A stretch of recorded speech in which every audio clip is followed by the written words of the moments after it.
Hello friends, sound effect for video editing के लिए best sound effect कहां से डाउनलोड करें। तो इस वाली वीडियो में आपके लिए लेकर आया हूं टॉप 60 साउंड इफेक्ट जो कि यूनिक है एंड ये सभी साउंड इफेक्ट कॉपीराइट फ्री है। अगर आप अपनी वीडियो में साउंड इफेक्ट का यूज करते हो तो आपकी वीडियो बहुत ही अट्रैक्टिव लगेगी एंड जो भी ऑडियंस आपकी वीडियो पे क्लिक करेगी वो वीडियो को फुल वॉच करेगी, जिससे आपका वॉच टाइम बढ़ेगा। एंड वीडियो पे वॉच टाइम बढ़ने का मतलब होता है आपकी वीडियो के वायरल होने के चांस भी बढ़ जाएंगे। एंड अगर आप अपने वीडियो में साउंड इफेक्ट का यूज नहीं करते हो तो आपकी वीडियो बोरिंग लगेगी एंड जो भी ऑडियंस आपकी वीडियो पे क्लिक करेगी वो वीडियो को आधा अधूरा देख के स्किप कर देगी, जिससे आपका वॉच टाइम खराब हो जाएगा। एंड वॉच टाइम घटने का मतलब होता है कि आपके वीडियो के वायरल होने के चांस बहुत ही कम हो जाएंगे। इस वीडियो के फर्स्ट टाइम मैं सभी साउंड इफेक्ट के बारे में बताऊंगा एंड वीडियो के लास्ट में इन सभी साउंड इफेक्ट को डाउनलोड करना भी सिखाऊंगा, तो वीडियो को फुल वॉच करना, ठीक है। तो आओ यार शुरू करते हैं बिना किसी बकचोदी के।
Game over.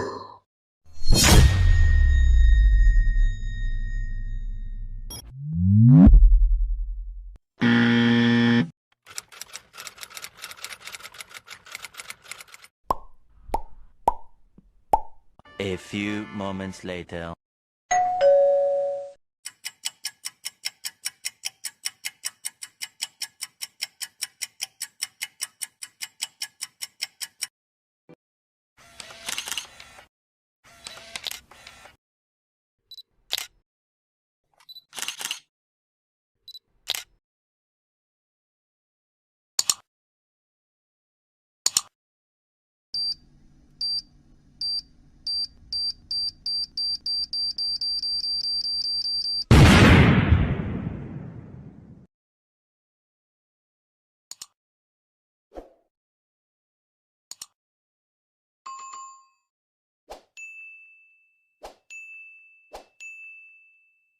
उम्मीद करता हूं आपने हमारे सभी साउंड इफेक्ट को देख लिया है। अब इसे डाउनलोड करने के लिए आपको सिंपली स्क्रीन पर दिख रहे वीडियो पर क्लिक करना है एंड उस वीडियो के डिस्क्रिप्शन में आपको डाउनलोड लिंक मिल जाएगी एंड वहां से आप सभी साउंड इफेक्ट को डाउनलोड कर सकते हो। अगर वीडियो अच्छी लगी हो तो लाइक कर देना एंड वीडियो को फुल वॉच किया है तो कमेंट बॉक्स में ABC टाइप कर देना ताकि मुझे पता चले कि आपने हमारी वीडियो को फुल वॉच किया है। Thank you.